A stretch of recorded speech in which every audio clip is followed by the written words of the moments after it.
আমি প্রথমে যে কথাটা বলছিলাম, একটা কথা এসেই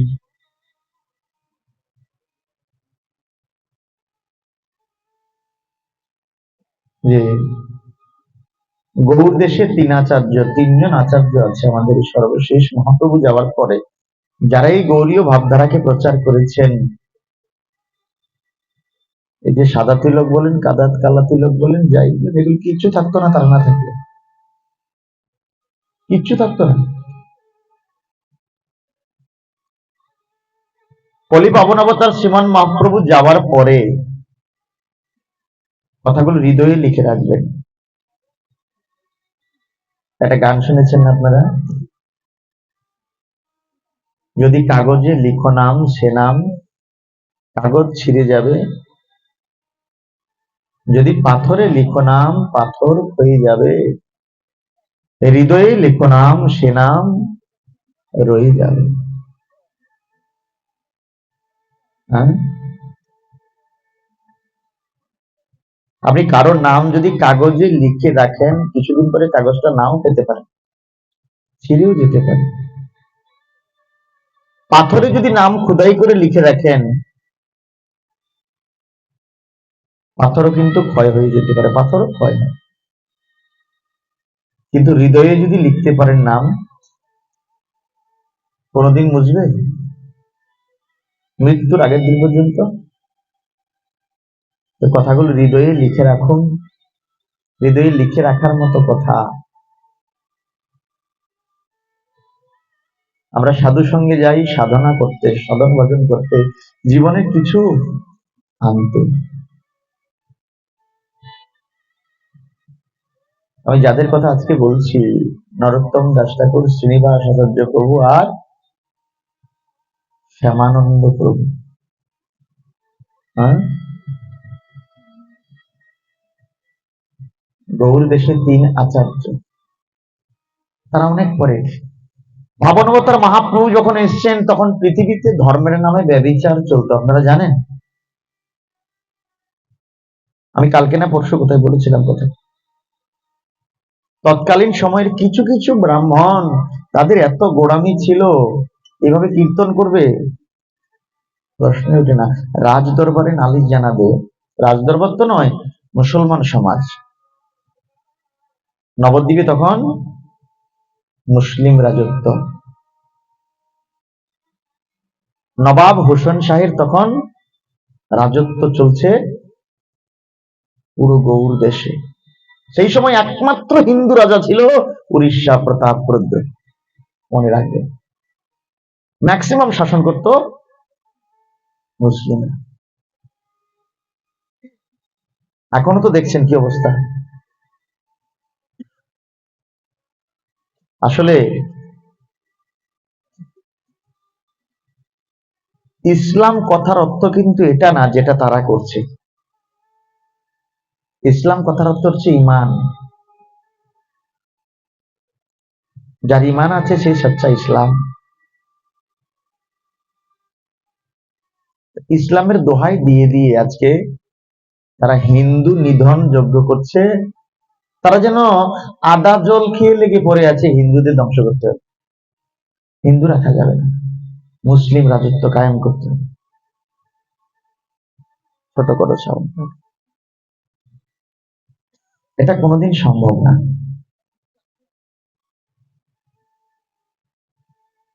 এটা কোনোদিন সম্ভব হবে না। কেন?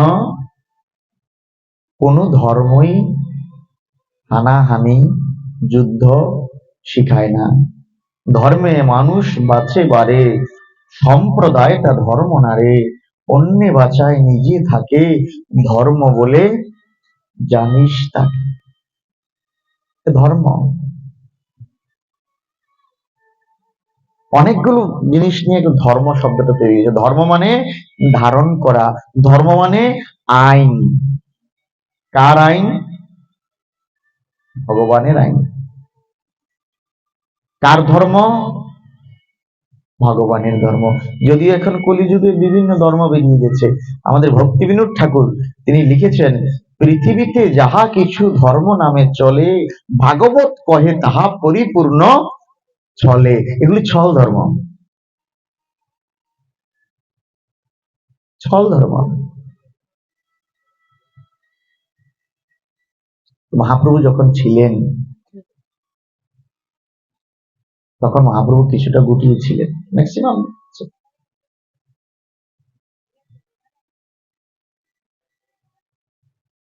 একটা এরকম অবস্থা হয়েছিল, নিন্দা করতে করতে করতে করতে করতে করতে আমি শুনে অনেকে ভাবতাম, আমাকে বলে, প্রভু আমাদের নিন্দা করে, করুক নাকি এসে। একটা কথা মনে রাখো,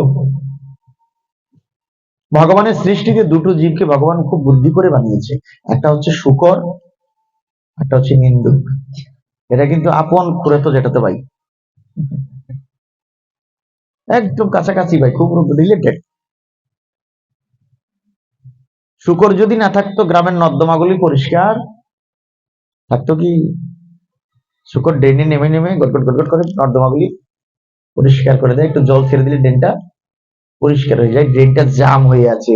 তো সেরকম কোন সাধু মহাত্মা, কোন শুদ্ধ কৃষ্ণ ভক্ত হয়তো বা ওনার কোন কারণে কিছু পাপ জমেছে, ওই নিন্দা করার সঙ্গে সঙ্গে ওই সাধু ব্যক্তির সমস্ত পাপ তার শরীরে চলে যায়। তো যে যত বড় নিন্দা করুক, আরো নিন্দা করো। বাবা তুলসী দাস বলেছে কথাটা, আমি বলি নাই। রামচরিতমানস যিনি রচনা করেছেন, আমাকে কালকে একজন ফোন করে বলছে, প্রভু আমাদের ধর্মটা এরকম কেন? কি ব্যাপার? আমাদের টিটন প্রভু আজকে আসেনি। বলছে আমি যখন বাজারে বাজার করতে যাই তিলক দিয়ে, বাজারে সব যার হাতে যে আছে সেটা ফেলে দিয়ে আমার দিকে তাকিয়ে থাকে। হ্যাঁ, ওরা প্রাণ ভরে বৈষ্ণব দর্শন করতেছে, ওরা বুঝুক না বুঝুক। না প্রভু, ওরা তো বৈষ্ণব দর্শন করে না, ইয়ার কি মারে। আর না না না না না না, চৈতন্য ভাগবতে বলা আছে, আমাদের বৃন্দাবন দাস ঠাকুর লিখেছেন, যবনে যদি কহই হারাম, হারাম শব্দ আছে না একটা, হারাম, হারাম শব্দ থেকে এসছে হারামি, হারামি লোকটা। মুসলমানরা কথা কথা কি বলবে? হারাম। বৃন্দাবন দাস ঠাকুর এটাকে সুন্দর করে লিখছেন, বলে যবনে যদি রাগ করি করই হারাম, কহে হারাম। তারা যদি হারামও বলছে, আমার গোবিন্দ আমার প্রাণনাথ এত কৃপালু এত দয়ালু, হাঁটা বাদ দিয়ে হাঁটাকে মাঝখানে দেখে বলছে হারাম, হারাম আর রাম। একটা হয়ে গেছে নিন্দা সূচক, একটা হয়ে গেছে প্রার্থনা সূচক, হারাম। গান আছে, सीताराम सीताराम सीताराम कहिए, जाहे विधि राखे राम, ताहे विधि रहिए। सीताराम सीताराम सीताराम कहिए, जाहे विधि राखे राम, ताहे विधि रहिए। सीताराम सीताराम सीताराम कहिए, जाहे विधि राखे राम, ताहे विधि रहिए। सीताराम सीताराम सीताराम कहिए, जाहे विधि राखे राम, राधे श्याम राधे राधे श्याम कहिए, जाते मोजे राखे श्याम, ताहे विधि रहिए। राधे श्याम राधे श्याम।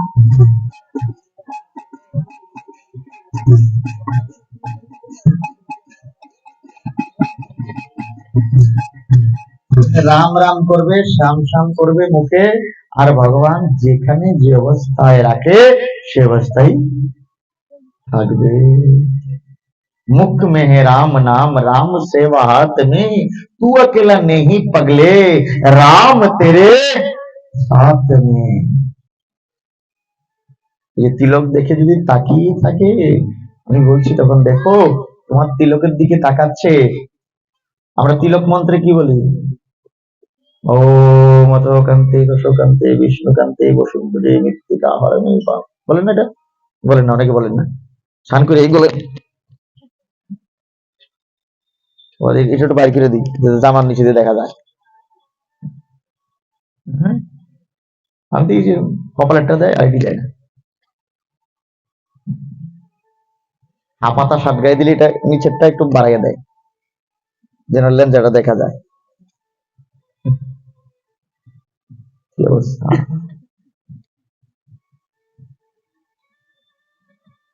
ললাটে কেশবন্তু ধ্যান নারায়ণ মথুদরে, বলে না?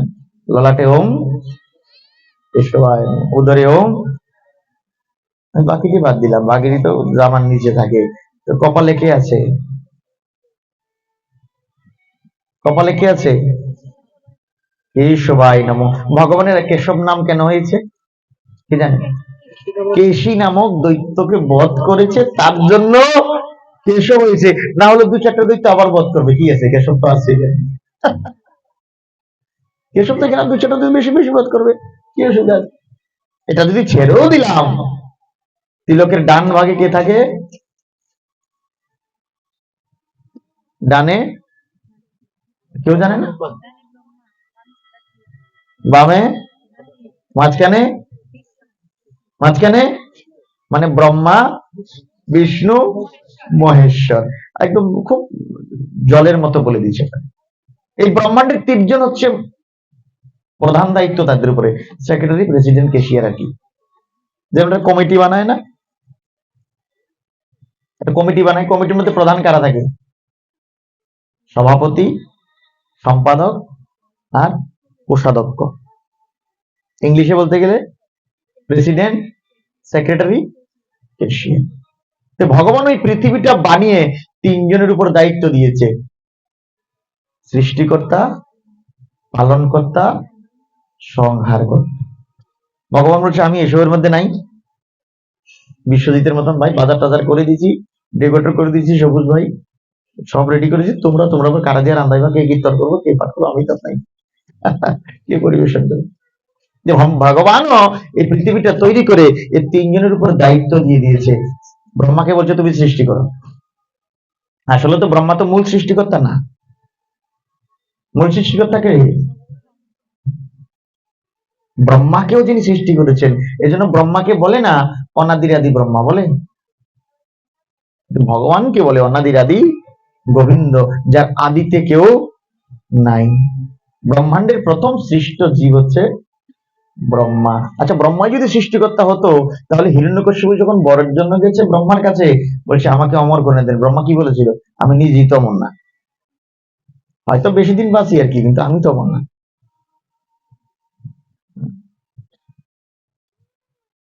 তাহলে যারা তিলক করে ঘুরছেন, তারা কাদেরকে নিয়ে ঘুরছেন?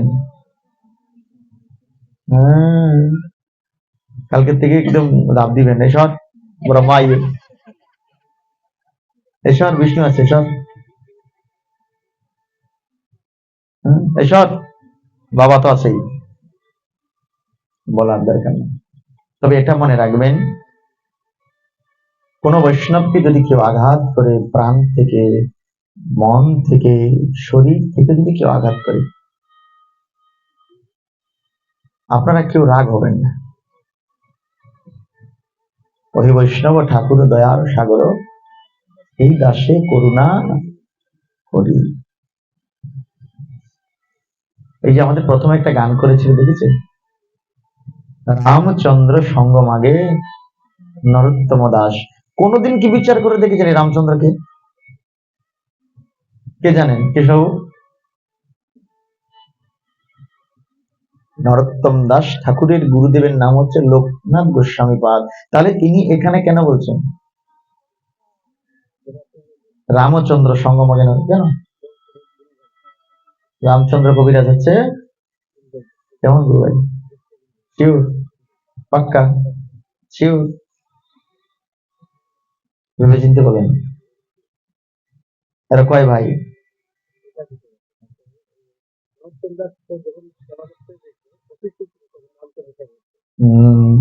কোথায় পড়ছেন? না ইউটিউবে শুনছেন? এখন কিন্তু একটা খুব একটা কি বলবো এটাকে, উতাল পাতাল চলছে ইউটিউব বাবা, ইউটিউব শাস্ত্র, ইউটিউব গ্রন্থ। কিছু দেখলে গুগল বাবারে সার্চ করে। আগে সাধু বাবা লাগতো, এখন আর সাধু বাবা লাগে না, এখন গুগল বাবা। ইউটিউব দেখলে বাবা ইউটিউব সব সত্যি হবে না। যারা ইউটিউব করে ওখানে লাখো লাখো লোক থাকে, সেখানে মূল সিদ্ধান্তের কথা বললে কেউ থাকবে না। ঠিক আছে, এই রামচন্দ্র কবিরাজ নরোত্তম দাস ঠাকুরের গুরু ভ্রাতা বলা হয়, কিন্তু এটা মানে ইয়ার কোনো সিদ্ধান্ত পাওয়া যায় না। গোবিন্দ কবিরাজ, রামচন্দ্র কবিরাজ দুই ভাই। এই রামচন্দ্র কবিরাজকে যখন আঘাত করছিল কেউ, তখন সমস্ত আঘাত কার পিঠে পড়েছে? হ্যাঁ, শিওর, মহাপ্রভুর পিঠে পড়েছে সব। মহাপ্রভু রামচন্দ্র কবিরাজ তিনি বলছেন, এমন রামচন্দ্র কবিরাজের সঙ্গম আগে নরোত্তম।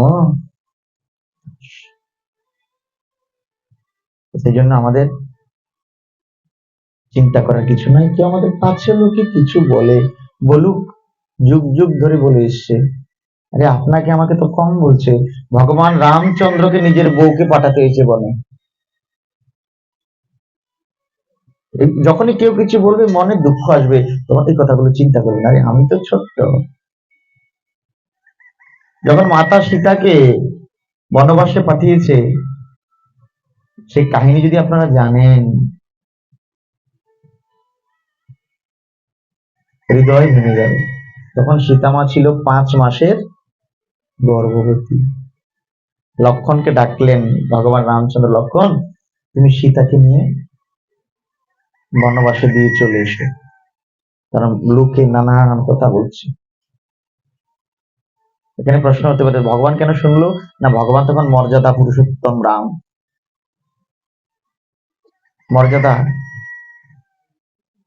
মর্যাদার যেন ভঙ্গ না হয়। তাহলে বলবে নিজের বউকে ভালোবাসে, প্রজাদের ভালোবাসে না। যারা বলে রাম রাজত্ব চাই, রাম রাজত্ব চাই, আগে রামের আদর্শ আনো বাবা তোমার ভিতরে, আগে তুমি রাম হও। প্রজাদের নিজের রাজ্যকে খুশি করার জন্য নিজের স্ত্রীকে বনবাস দিয়েছে, আর এখন নিজের স্ত্রীকে গয়না বানানোর জন্য আরেকবার গরমা রেখাই লিব। এটা রাম নয়, এটা রাম নয়। লক্ষণ নিয়ে গিয়ে এরকম দুপুর বেলায় বলছে, চলুন বন ভ্রমণ করতে বলেছে আমাদের। লক্ষণ বন ভ্রমণের নাম করে নিয়ে গেছে, গর্ভবতী মা, শরীরও একটু দুর্বল দুর্বল। বলছে, লক্ষণ আমার একটু ঝিমুনি এসছে, একটু রেস্ট করব। হ্যাঁ হ্যাঁ, কেন না। লক্ষণ বলছে, এই সুযোগ, এই সুযোগ।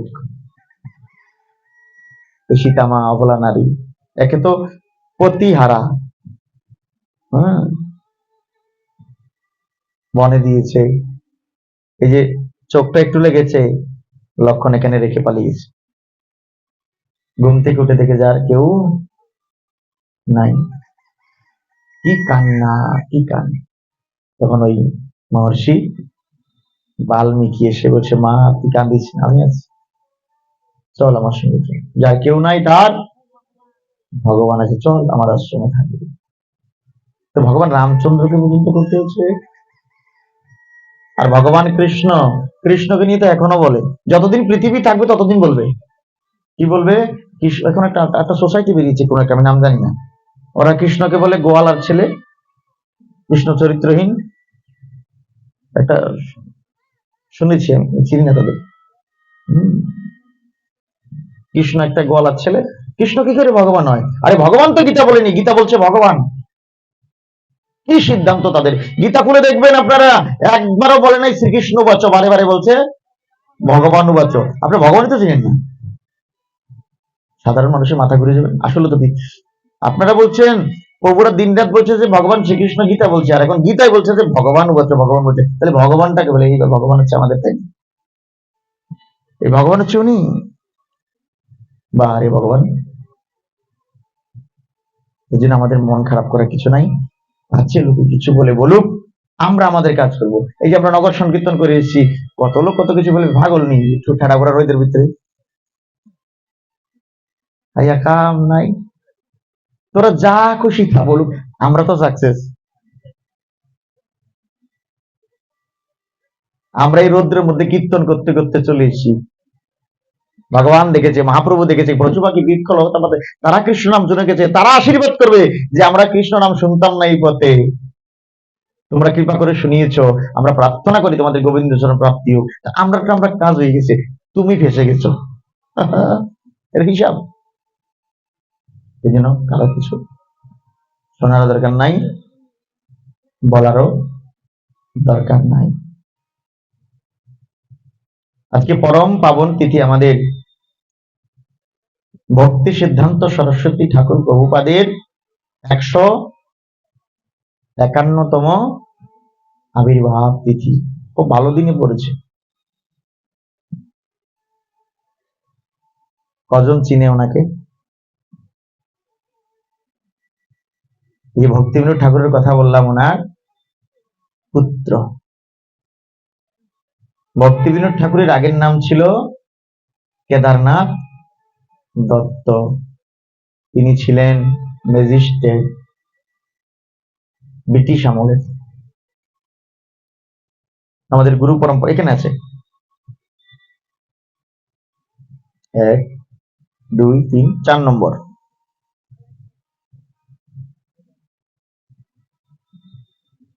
এই ভক্তিবিনোদ ঠাকুর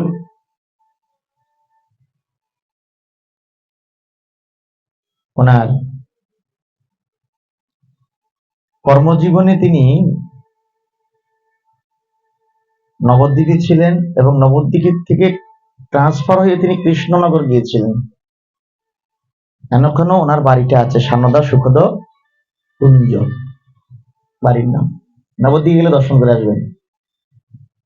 ওই পারে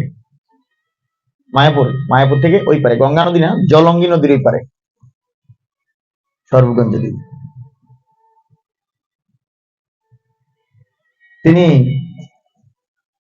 জগন্নাথের কাছে আকুল প্রাণে প্রার্থনা করছেন, হে জগন্নাথ,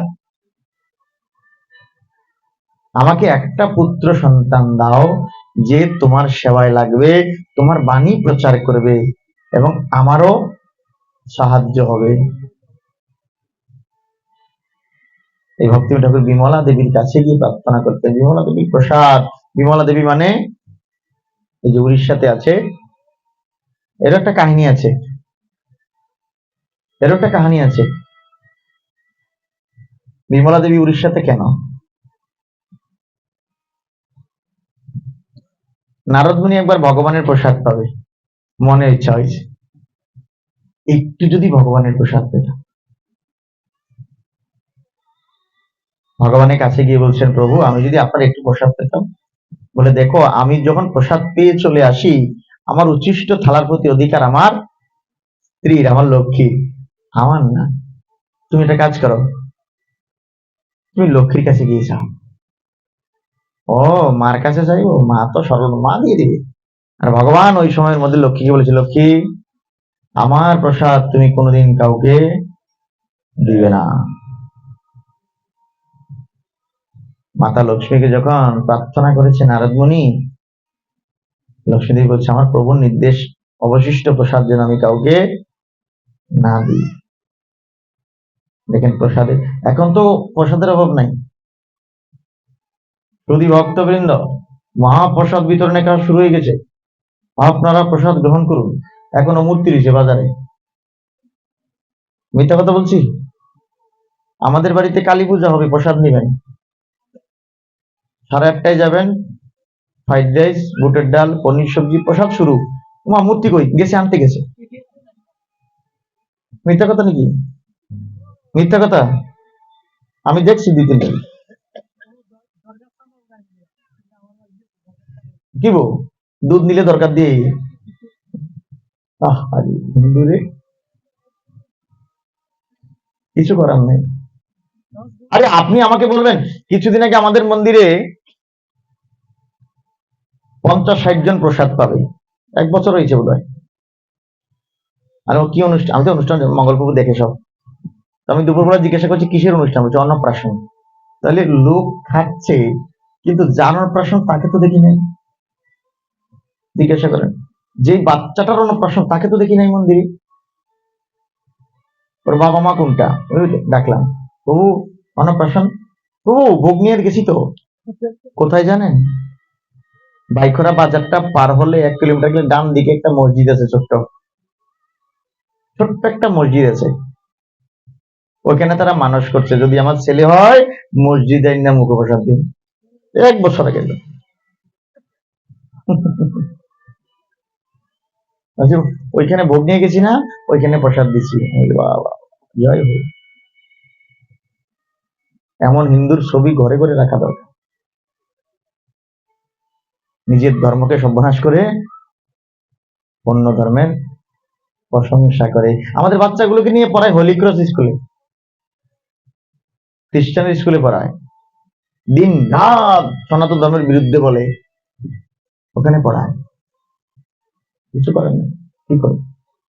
সবাই তো আজকাল কেউ আর মানুষ করতে চায় না, সবাই চায় টাকা রোজগার করার মেশিন করতে। বাবা, তোমাকে এমবিবিএস করাতে কিন্তু আমার 1 কোটি টাকা গেছে, জায়গা জমিন সব বিক্রি করছি। এবার ছেলে কি করে ডাক্তার হয়েছে, ইঞ্জিনিয়ার হয়েছে, কোনো কনফার্মাইজ নাই। ওরা ওই জন্য রুগী দেখতোই না, কুকুরের মতো ব্যবহার করবো। কিছু কিছু ডাক্তার দেখবেন, ওদের সামনে গেলে যেন রোগ অর্ধেক কমে যায়। আর কিছু কিছু নাম শুনে না লাগে, মাগো এবার কাছে নেই, যে ব্যবহার। প্রকৃত শিক্ষার, প্রকৃত মানবতার খুব অভাব। ভক্তি ঠাকুর চাইছেন আমার একটা পুত্র সন্তান হোক, যে সন্তান ধর্মের কাজে লাগবে, যে সন্তান মহাপ্রভুর সেবায় লাগবে। তো সেই বিমলা দেবী কথা বলতে গিয়ে আমি বলছিলাম, বিমলা দেবীর প্রসাদ, তখন নারদ মুনি মাকে বলছেন, মা আমাকে একটু প্রসাদ দেবে, বলছে আমার প্রভুর নির্দেশ, আমি তোমাদের প্রসাদ দিতে। আজকে যে আপনারা প্রসাদ খাচ্ছেন, ভগবানের প্রসাদ, প্রসাদ, মহাপ্রসাদ, আর একটা কি মহা মহাপ্রসাদ। জানেন তো, দেবদেবীর নিবেদিত প্রসাদ হচ্ছে প্রসাদ,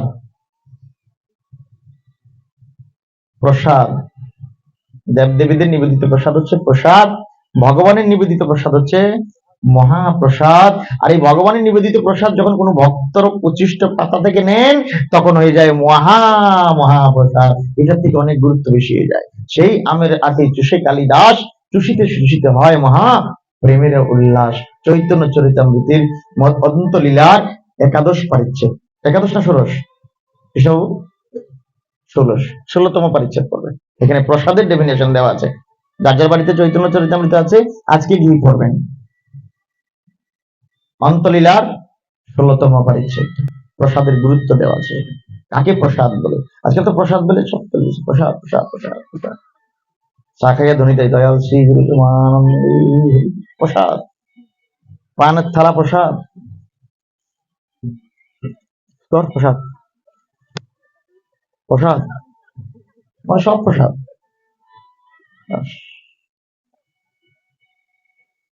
কি বলবো, কলিযুগ, বিড়িও প্রসাদ, পানও প্রসাদ, চাও প্রসাদ।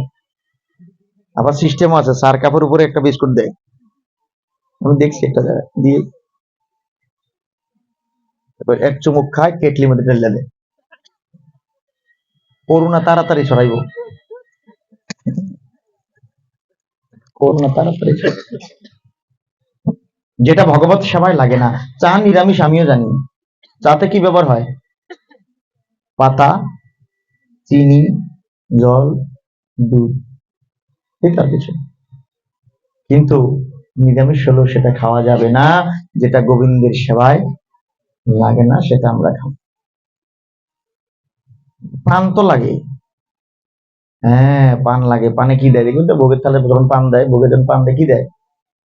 একটা গুয়া মুসুরি, একটা সুপারি, একটা লং, একটা এলাচ, একটু কর্পূর জিহ্বায় দিয়ে দিকেন, লাভ দিবেন যে দূর বাজে যাবেন। একটু কর্পূর করলে ভগবান সেই কর্পূর খায়, তাম্বুল খায়। আপনি তাম্বুল খেলে 3 দিন লাগবে। ভগবানের সেবায় 736, 855 আর নাম আছে নাকি তাকে, 1260, 1725 নাম আছে দেখি। নাম আছে এটা কি, 42। আপনিও খান, খান, ডর হইতো না। ভগবান, হ্যাঁ খান, পান সুপারি যদি ভগবান সেবা সেটা খান, আর বেশি না। যেটা ভগবানের সেবায় লাগে না, বলছে অমুকে তো খায়, বাবা শিব তো গাঁজা খাইছে। কোনখানে লেখা আছে বাবা শিব গাঁজা খাইছে? বাবা খাই সিদ্ধি, গাঁজা খাইনি যে বেটা। মা কালী পূজা বদ লাগে, কোন না লাগে? কোথায় লেখা আছে লেখো। মা কালী পূজাতে লাগে সুরা, যেটা এখানে পাওয়া যায় না, এটা একমাত্র স্বর্গে পাওয়া যায়। আমরা এখানে পাওয়া যায় বাংলা, আমাদের হোটলা সুরা পাওয়া যায়। উল্টা পাল্টা ধর্ম শিখিয়ে দিচ্ছে আমাদেরকে, উল্টা পাল্টা শিখেছে। আর তারও কারণ আছে, আমরা জানি না। আমরা তো জানি না ধর্ম সম্পর্কে। যে কয় রাম ঠাকুর এসে লক্ষ্মী পূজা দিত, ও মাতে কোন গোত্র কি গো, ও মাসিনা মাসা জবাব দেন, ও কিতা পূজা জানি, যে পূজা করায় সেও জানে না। চলছে। আমি যে আপনাকে আমার বাড়িতে আনছি, আপনি যে আমার মঙ্গল কামনা করতেছেন, একটু হুজুর হুজুর করেন না, আমি শুনি। আমার কান পবিত্র হোক, আমার হৃদয় যাক, আমি একটু শুনি না কি মন্ত্র কইতেছেন। এই ঠাকুর ভাই কেন একটা ভাই না তারা যেতে বেজাল করে বেশি। এই জন্য আমি প্রত্যেকটা হিন্দুকে বলি যে যার ধর্মগ্রন্থ পড়ো, একটাই ধর্মগ্রন্থ, একম শাস্ত্রম দেবকী পুত্র গীতম, একম মন্ত্রস্য নামানি জানি। একটাই শাস্ত্র আমাদের, সেটা হচ্ছে শ্রীমদ ভগবত গীতা। গীতার উপরে শাস্ত্র নাই। ভগবান অর্জুনকে বলছে, অর্জুন গীতা আমার হৃদয় এবং পার্থ। এই অর্জুন, গীতা আমার হৃদয়। যার ভিতরে গীতা জ্ঞান নাই, সেই মানুষ জন্ম লাভ করো তার জীবনে। চলো আমরা আবার যাই প্রসাদে। এখন তো মুখে মুখে প্রসাদ, তারপরে ফিজিক্যালি প্রসাদ। নারদ মুনি গিয়ে বলছে আমাকে একটু প্রসাদ, বলছে না বাবা, নিষেধ আছে। আবার গেছে ভগবানের কাছে, নারায়ণের কাছে, বলছে প্রভু মা তো প্রসাদ দিতে নিষেধ করেছে। আমি জানি না, তুমি মায়ের সেবা করো, মাকে খুশি করো। 12 বছর মাকে খুশি করেছে, 12 বছর সেবা করেছে। লাস্টে একদিন বলছে মা প্রসাদ, নারায়ণকে জিজ্ঞাসা করছে। নারায়ণ বলছে দিতে পারো, আমি না দেখি মতো দিয়ে দিবা। কথা আছে না, আইন যত তত ফাঁকো তত। দিয়ে দিচ্ছে। নারদ মুনি প্রসাদটা পাইয়া মাত্র মুখে দিলেন। শাস্ত্রে বর্ণনা আছে, প্রসাদ প্রাপ্তি মাত্রেণ ভক্তব্য ন স্থানা কালো বিচারে। প্রসাদ পাবে মাত্র মুখে দিবে, প্রসাদ হাতে পড়া মাত্র মুখে দিয়ে দিবে, বিচার করতে নাই। ভগবানের প্রসাদ এত, বলছে কুকুরে মুখ দিয়েছে খেতে পারো, হ্যাঁ যদি সেটা ভগবানের নিবেদিত প্রসাদ হয়। নারদ মুনি প্রসাদ খেয়ে লক্ষ্মী দেবী বলে দিচ্ছে, বাবা তোমাকে যে প্রসাদ দিয়েছি, তোমার গুরুর দোয়াই, তোমার ঈশ্বরের দোয়াই, কারোর কাছে করো না, কারোর কাছে করো। নারদ মুনি না মা, আমি আবার এরকম, আমি কিন্তু এরকম না, আমি কারোর কথা কারোর কাছে আমার ভালো লাগে না। আছেন এরকম লোক, ও মা আমি খুশি যে কইব না, মা কু আমি খুশি, আমি বুঝিনি, আমি এরকম না, কিন্তু লাগাই দিছে তো বেশ। আর দিছে নারদ মুনিরই দিচ্ছে, তো কারোর কাছে নারদ করে না, আমি আমি আমি এরকম না, আমি ভালো লাগে না কারণ আমার শুনছেন নি কোনোদিন কারোর কথা কারোর কাছে। নারদ মুনি কইতেছে, নারদ মুনি মা তাহলে আইগা, লক্ষ্মীতে ডরাইতেছে, মাগো কি ব্যাপার লাগে। একদম সোজা ডাইরেক্ট ফ্লাইটে, ডাইরেক্ট ফ্লাইট, কি নাম নারদ মুনি ফ্লাইটের কি কোম্পানি, কি কি কোম্পানি, একদম চলে যে দেখবেন ফ্লাইটের মতনই যায়। উঠে গেছে, নারায়ণ নারায়ণ নারায়ণ, সোজা গিয়ে ল্যান্ডিং করছে কৈলাসের হেলিপ্যাড, সোজা একদম ভোলানাথের এয়ারপোর্টে, কৈলাস এয়ারপোর্টে। ল্যান্ডিং করছে, প্লেন দাঁড়াইতে দেরি, নারায়ণ নারায়ণ। ভোলা বাবা তো একদম পঞ্চমুখী রাম নাম গান ত্রিপুরারি। ও নারদ মুনি প্রণাম, দেবর্ষিবাদ পরে প্রণাম প্রণাম পরে। খবর শুনছো নি? কি খবর? আরে বিশাল ঘটনা, গন্ধ অনক হয়। কি এর গন্ধ? এ, তোমার নাম তো ভাগবত উঠে গেছে, বৈষ্ণবানাং যথাসম্ভব। পাইছো নি কোনোদিন এক কণা? কি সীতা? হ্যাঁ, ভাগ্য লাগে, ভাগ্য লাগে। আরো মানে তেলে বেগুনে কিছু আছে না লোক, মানে শুনছে ছোট, এটারে গোসাইয়া মাজাইয়া মানে এত সুন্দর করে টেবিলে দেয়। কি ওইসে তোর পাইছে গন্ধ বুঝুনি, সেই রকম সাবান দিয়ে দিছি তারপরে যায় না। আরে কি গন্ধ? কোন আমার মানা করছে কইতাম, তাইছো কে রেনো? কো না কি গন্ধ? কো আমি একটু প্রসাদ খাইছিলাম। প্রসাদ? কই থেকে? বৈকুণ্ঠে গেছিলাম তো, অনেক কষ্ট করে একটু প্রসাদ খাইছি ভগবানের। কার প্রসাদ? কার প্রসাদ? নারদ মুনিকে ভগবানের প্রসাদ। তোমারে ভগবানের প্রসাদ দিছে? তোমার দিছে? বড় মই দিছে। চাই কোনাতে খাইছো? দেখেন প্রসাদ, যেই বলছে ভগবানের প্রসাদ দিছে, শিব ঠাকুর পাগল হয়ে গেছে গ্রান নেওয়ার জন্য। আর আমরা প্রসাদ খেতে বলে ও মা আলু তো সিদ্ধ হয়েছে না, কি প্রসাদ? কেটা করাচ্ছে? হলদির গন্ধ লাগে পনির তরকারি মুখে দেওয়া যায় না। দনিটনি দিয়ে লাগছে কিন্তু মহাপ্রসাদ দনিটনি খাইতে বিয়ে যত বিচার। যখন ভগবানের নিবেদিত হয়ে যায় তখন আর এটাতে বলছে প্রসাদে বস্তু বুদ্ধি করবে তুমি মরবে। যার হাই সুগার আছে, আমি অনলাইন বলছি, মাইক দিয়ে বলছি, যার হাই সুগার আছে সে যদি প্রসাদ মনে করে, তার হৃদয় দিয়ে যদি প্রসাদ মনে রসগোল্লাও খার, তার সুগার 1 সেকেন্ড মানে 1 ডিগ্রিও সুগার পারবে না। আর সে যখন কবে যে ও মামা sugar sugar sugar sugar sugar, এ যেডি খাইছে এডিকতে হইব, না হইলে হইব। প্রসাদ গ্রহণ করবে, তোমার কিচ্ছু হবে না। সেদিন আমি বলি, যে বাড়িতে গ্যাসের রোগী আছে সে বাড়িতে ভগবান বেগুন ভাজা তেল দিলে সুপসুটো করে পায় না, কারণ তারা করে গ্যাস সবাই। যে বাড়িতে সুগার রোগ বেশি সেই বাড়িতে ভগবান রসগোল্লা পায়েস কোন দিন দেখছে মনে হয়? কেটা খাইবো পায়েস দিলে সকলের সুগার? আগের থেকে কে খাইবে? ভগবান খাইবে এটা চিন্তা করেন, কে খাইবে? বাজারে ফল কিনতে যায়, এই আঙ্গুর শুকো হইব নি, না না মিষ্টি সাইজ, কিন্তু ফল মানে খাইতে চায় না, নিব কি লেগা? 22-70 দিবের লেগা, কিন্তু আনা যায় কইছে কার নাম? পোলা বাইনে খাইতে চায় না। এই হচ্ছে আমাদের বিচার বুদ্ধি। শিব ঠাকুর তো গরম হয়ে গেছে, কোন হাতে খাইছো, কেমনে খাইছো? আমারে ভালাই কেমনে খাইলি ভাই? তোর পরানে গেল আমারে ভালাইয়া, তুই খাইতে পারলি? চাই দেখে যে ডাইন হাতের কাইন আঙ্গুলের কোনার মধ্যে সিবা দিয়া কত লাগিয়া দিছে, আঙ্গুল ঢুকিয়ে দিছে চোষা। এটা কি পাইলো? ভগবান পাইছে, তারপরে নারদ মুনির মতন একজন বৈষ্ণব পাইছে, তারপরে শিব ঠাকুর পাইছে। শিব ঠাকুর পাইয়ে তো ত্রিশূল লইয়া ভুম ভুম ভুম ভুম ভুম টানা টানা টানা ভুম টান টানা টানা ধুম টানা না না না না ধুম টানা দিছেন না দুঃখ।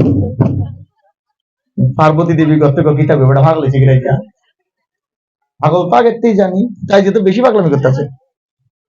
কিতা গাও গণেশের বাপ এরম করো গা, কয় না? কার গণেশের বাপ কাতে ধুমতানা নাচতে আছে, হাতের কাম ফালাইয়া পার্বতী ধরে গেছে। এই এবার এরকম করে কা? পাগল তো জানি বাবা, পাগলা বলা, কিন্তু আজকে তো অতিরিক্ত করতেছে। নারদ মুনি কয়, এই মা দুর্গা ধরছে নারদ মুনি, এই তুমি কিতা বেচা লাগাইছো? না মা আমি আমি আমি কিতা কম, আমি আইয়ে দেখছি এরকম করে, তাহলে তো এমনি নাচই না। আমি আমি আইয়া কেমন নারায়ণ নারায়ণ লাগাই দিয়ে গেছে একেবারে। নারদ মুনি আর দেশে নাই, নারদ মুনি আর দেশে নাই। এবার ঠান্ডা করছে অনেক কইয়া টইয়া। তুমি এরকম নাচলা যে হঠাৎ করে দুপুরিয়া বেলা? আরে নাচানোর একটা সিস্টেম আছে তো, তো জানো না, তুমি জানো না গো পিয়ে, গান আছে না, তুমি মোর জীবনে সাধনা। তো আমার ছাড়া তুমি নাচছো কেমনে আমি যদি সাধনা হই? কোনা না আমি কি নাচছি, নাচাই নেনে নাচাইছে, তিতা নাচাইছে, নারদ মুনি যা করছে ও এটা কই নাই, কোনা আত্মে প্রসাদ খাইছে, ভগবানের প্রসাদ। আমারাই আবার কইতাছে প্রসাদ খাইছি, আমি তার হাতের আঙ্গুলে কোন থেকে একটু প্রসাদ আমারে ভালাইয়া এই বলে আমি বলে জীবনের সাধনা। হ্যাঁ আমার তো প্রসাদ পেলে কিন্তু সাধনা, এবার সাধনা। আমিও আজকে দুনিয়া শেষ করুক, দুম টাকা দুম টাকা দুম টাকা। কে আরম্ভ করছে? পার্বতী। কি কর্তারে গিন্নি থামায় না গিন্নিরে কর্তা থামায়? কষ্ট গন্ডগোল বাড়ির মধ্যে কার্তিক গণেশ দৌড়া চাই দিচ্ছে, আরে যুদ্ধ সারা থামামো। বাবা তো কোনো মানুষে থামছে, মা কেন থামবো?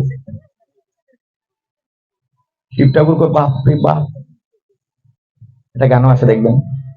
নারী একবার হলে বক্র, জীবের মাথায় ঘুরে কালের চক্র, চক্রধারীর পক্ষে চক্র রাখা বিষমবার। এখানে তো সবাই বিয়ে করেন নাই, যারা বিয়ে করছেন, যেমন খোকন প্রভু করছে না, বলা করছে না, সত্যবান করছেন, যারা করছে তারা জান। বাইরে যে যত দাদাগিরি করেন, ঘরে গেলে কিন্তু কৃষ্ণ প্রভুর মতন।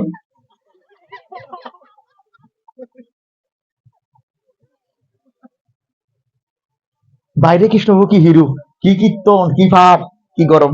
বাইরে গেলে দুশুর মা ওই গো 10টা 11টার সময় কীর্তনতে যায় না, হরে কৃষ্ণ ঘুমাই গেছেন। শিব ঠাকুরের দোষ এরকম, কেমনে থামাইতাম, অনেক কষ্টে থামাইছে।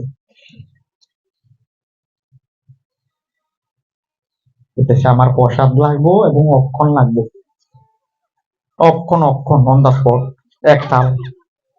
বলো না তোকে আমি পাইছি কোন আগর দূর, তোমার দিমু তাহাল। আহা ঠাকুর, আহার নারদ মনে কীর্তি আইলি, এ সোনার সংসার আগুন দিলি, কই যাবো আমি বসাতে লাগে, আমি কই যাবো বসাতে লাগে, কি দরবার। তখন একটা অভিসম্পাদ হয়েছে, সচরাচর বলতে নাই, মাতা পার্বতী শিব ঠাকুরকে অভিশাপ দিয়েছে। বৃন্দাবন থেকে প্রকাশিত একটা গ্রন্থ আছে, ভক্ত কণ্ঠহার, পণ্ডিত নন্দলাল দাস বাবুজির লেখা, এটা পড়ুন, রাধাকুণ্ড থেকে প্রকাশিত, যে কোন কৃষ্ণ ভক্ত বৈষ্ণব যদি ভগবানকে নিবেদন করে সেই প্রসাদ শিব ঠাকুরকে দিয়ে না খায়, সে ওই প্রসাদ যদি খায় সে কুকুরকুলে জন্মগ্রহণ করবে। আমি দেখিয়ে দিব, শাস্ত্রে লেখা রয়েছে। কেস করলে শাস্ত্রকারের নামে করো, আমার নামে, আমি তো যা পড়ি তা বলি। ভগবান দেখলেন সর্বনাশ, এখন তো অভিশাপ চলবো খালি, এখন তো শিব দিব দুর্গারে, দুর্গা দিব শিবরে, দুটোতে পাগল। সৃষ্টি স্থিতি বিনাশনং শক্তি ভূতে সনাতনী গুণাশ্রয়ী গুণময়ী নারায়। হিটাছে এতলে দুনিয়া ধ্বংস, হিটাছে একটু তুই পাগল রে, তো আমি বিপদে আছি। ভগবান আইয়া গেছে, পার্বতী তুমি শান্ত হও, তুমি শান্ত হও, তোমাকে প্রসাদ দিব আমি, আমি আমি ভগবান জগন্নাথ, আমি কৃষ্ণ কথা দিয়েছি তোমাকে আমি প্রসাদ দিব। তবে এখন না, কলিযুগে যখন আমি জগন্নাথ রূপে শ্রীক্ষেত্র নীলাচল ধামে প্রকাশিত হব, তখন তুমি বিমলা দেবী রূপে আমার মন্দিরের ভিতরেই থাকবে, আর আমার নিবেদিত ভোগ প্রথমে আমার ঘর থেকে, ভোগ মন্দির থেকে বেরিয়ে তোমার মন্দিরে যাবে, তুমি খাওয়ার পরে সেই প্রসাদ জগৎ জীবের জন্য আনন্দ বাজারে আসবে। এই বিমলা রূপে সেখানে তিনি যোগমায়া দেবী আছেন, বিমলা রূপে। ভক্তিম ঠাকুর, আমার একবার সৌভাগ্য হয়েছে, সন্তোষ ছিলেন অবশ্য, কৃষ্ণবাবু ছিল, ভক্তিম ঠাকুরের একটা বাড়ি আছে উড়িষ্যাতে, আমি 3 রাত্র ছিলাম সেখানে ওনার বাড়িতে, যেখানে ভক্তি সিদ্ধান্ত ঠাকুরের জন্ম হয়েছে, যেই বাড়িতে আমরা 3 রাত ছিলাম 2017 সালে। ভক্তি ঠাকুরের অনেকগুলো ছেলে, বলছে আমাকে একটা ছেলে দাও যে তোমার সেবায় লাগবে। আজকালে মাতা পিতারা চায় কেউ, যেমন আজকে আমাদের মিন্টু, বগার বাসা থেকে, বাগমা বগার বাসা থেকে দীর্ঘদিন সে মন্দিরে আসবে আসবে আসবে আসবে আসবে, আসতে পারছে না। আজকে সকাল 9টায় সমস্ত বন্ধন ছিন্ন করে, সমস্ত মায়া মমতা ত্যাগ করে জগন্নাথের চরণে শরণ নিয়েছে। হরি বল। আশীর্বাদ করবেন। এই আপনার ডান দিকে বসা ছেলে, লেখাপড়া জানা ছেলে, অনেক বড় লোকের ছেলে, আজকে জয়েন করেছে মন্দিরে। গত পরশুদিন একটাকে নিয়ে গেছি, রাস্তা রাস্তা ঘুরছে, রাস্তা রাস্তা ঘুরছে, বলছে চল আমার সঙ্গে। রাস্তা রাস্তা আর কত ঘুরবি? 84 লক্ষ ধরন ধরে ঘুরতেছ, আর কত ঘুরবি? চল, গাড়ি করে নিয়ে গেছি। আমার দায়িত্ব হচ্ছে নিয়ে যাওয়া, নিয়ে ভগবানের চরণে ফেলবো। এবার থাকতে পারো না পারো, তুমি যদি ভগবানকে ভালোবাসতে পারো, সম্পর্ক রাখতে পারো, তাহলে ভগবান রাখবে। আর না রাখবে, ভগবান তোমাকে লাথি মেরে দেবে। আমাকে কখন ঠিক ভক্তিময় ঠাকুরের যেই ছেলেটা হয়েছে, একটা কথা বলে না যে ব্রাহ্মণ কর্মের গুণে হয়, কিন্তু আমাদের এই ভক্তি সিদ্ধান্ত সেটা গুরু জন্ম থেকেই ব্রাহ্মণ, জানেন? জন্ম থেকে ব্রাহ্মণ। এরকম যখন তিনি মাতৃগর্ভ থেকে ভূমিষ্ঠ হয়েছেন,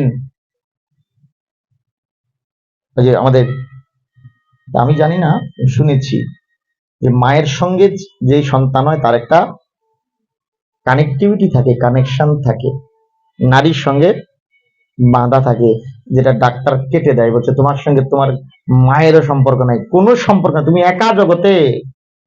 কদিন আগে ফেসবুকে একটা ভাইরাল হয়েছে ভিডিও, দেখছেন? একটা বাচ্চাকে ডাক্তার এরম করে চাপড় মারতেছে, যখন কান্না করেছে, মানে সাকসেস চিহ্ন দেখিয়েছে, মানে বাচ্চাটাকে কাঁদিয়ে ডাক্তার আনন্দ পেয়েছে। মানে এই জগতে আমরা যতক্ষণ না পর্যন্ত কাঁদবো, জগৎ জীব আনন্দ পাবে না। কথাগুলো ছোট হলো, চিন্তা করবেন। যেই মাটা গর্ভবতী হসপিটালে ভর্তি, বাচ্চাটা যখন কাঁদবে তখন সবাই আনন্দে মিষ্টি খাওয়ায়, যখন কাঁদে না এবার তারা কান্না করে, হারে বাচ্চা তো কাঁদে না। মানে পৃথিবীতে এসছই তুমি কান্না করতে। সেই জন্য সেই মায়া মমতা ত্যাগ করে ভগবানের চরণে। আমি বলছি না সব সাধু ওই মন্দিরে চলে যাও, না না না। বাড়িতে, নিজের বাড়িটাকেই নিজের গোলক বৃন্দাবন বানাও, নিজের বাড়িটাকে বৈকুণ্ঠ বানাও, নিজের বাড়িটাকে কৃষ্ণের সংসার করো। তোমরা ছেলে মেয়ে 2জন, তোমরা স্বামী 4জন, কৃষ্ণ 1জন, 5জন, বাস 5জন, এইভাবে সংসার চলে।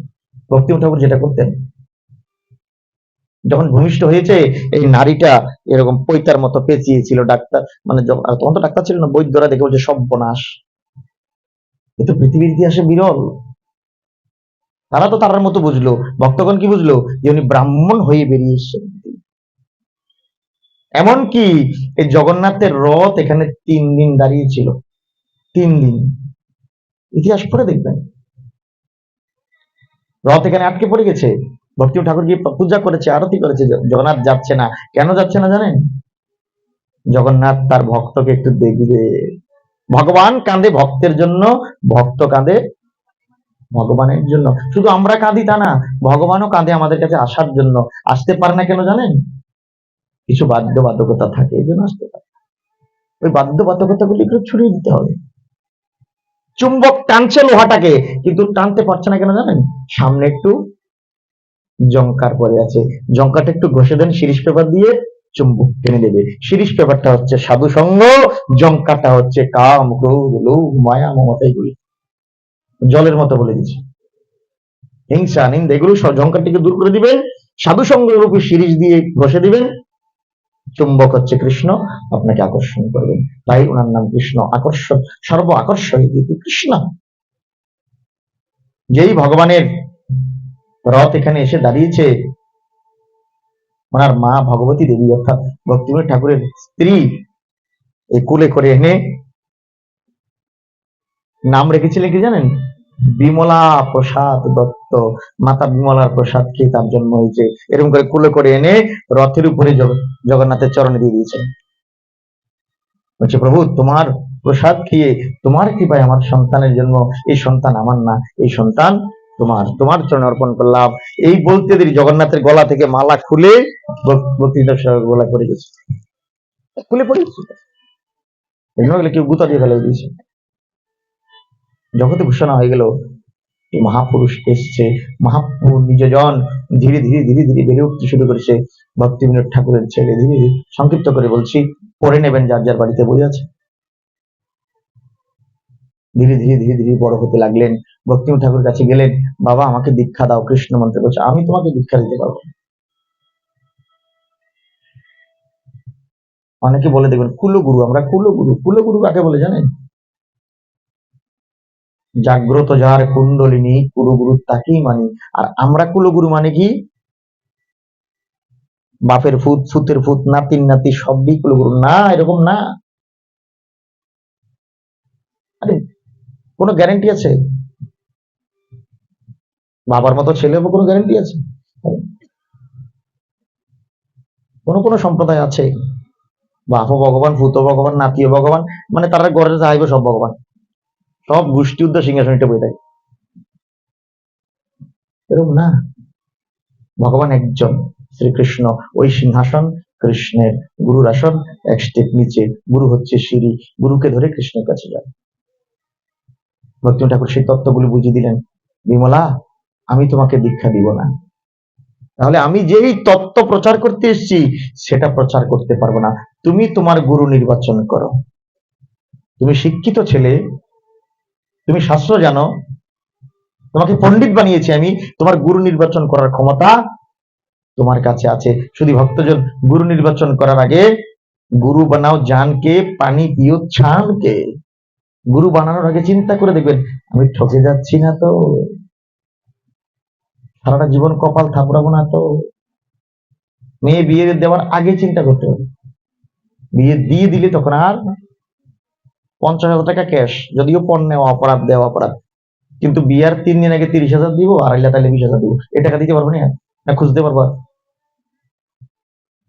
পোলার বাবা খুঁজতে পারবো না আর বেহাই দেন সেটা এটা বুঝতে পারবো না। আগে ক্লিয়ার, তুমি তোমার গুরু নির্বাচন করো। গুরু নির্বাচন করলেন কাকে? পরম্পরা থেকে গণে 3 নম্বর সাক্ষাৎ বৈরাগ্যমূর্তি ছিল গৌর কিশোর দাস বাবাজি মহারাজ। অনেকে বলে না বাবাজিরা আমরা আলাদা আলাদা, না না না, আমাদের পূর্বপুরুষ বাবাজি, আমাদের পূর্ব বাবাজির বংশ। গৌর কিশোর দাস বাবাজির কাছে গেছেন, গিয়ে বলছেন বাবা আমাকে দীক্ষা দেন। কে তুমি? বলে আমি বিমলা প্রসাদ দত্ত। ছেলের হাতের মোয়া, এসে আসি দীক্ষা দেবো। এখন তো দীক্ষার বাজার চলে, আমাকে দীক্ষা লাও, সব খাইতে পারবি, কিচ্ছু আমার কোনো নিয়ম নাই, মালা লাগবে না, সব কিচ্ছু তো না। এটা দীক্ষা সিস্টেম না। সনাতন ধর্ম সিস্টেমটা ধীরে ধীরে ধীরে ধীরে নষ্ট হয়ে যাচ্ছে। মালা, তিলক, বেশভূষণা এগুলি হচ্ছে আমার গুরুর নিশানা। দীক্ষিত ব্যক্তি দেখলে বুঝে বেশি দীক্ষা নিচ্ছে, তার আচরণ দেখি। সংক্ষিপ্ত করে বলি, তখন গৌরকিশোর দাদাজি বললেন আমি তোমাকে দীক্ষা দিব না। 18 বছর অপেক্ষা করেছে। কত বছর? 18 বছর। দীক্ষা নিলে আপনার থেকেই নিব, না হলে জীবনে দীক্ষা নিব না। যদি পশুকুলে জন্ম হয় হোক, নিলে আপনার থেকে নিব, দৃঢ় প্রতিজ্ঞ। আর আমাদের এখন আসলে ও দীক্ষা হইতো না, আমার দীক্ষা দিলাম, ডালের মজা নিয়েছি 10টা বছর যা। 10টা বছর থাকো, 12টা বছর সাধনা করো, 12টা বছর প্রসাদ পাও, তারপরে সার্টিফিকেট দেবো যে তুমি কৃষ্ণ চরণে আছো। এখন রঙে রঙে কত রং তামাশা করতে পারো। আমি 20 বছর এলাইনি, বউ দেখেছি, আরো দেখবো বেঁচে থাকে। হুজুকে কোনো কাজ করতে নাই।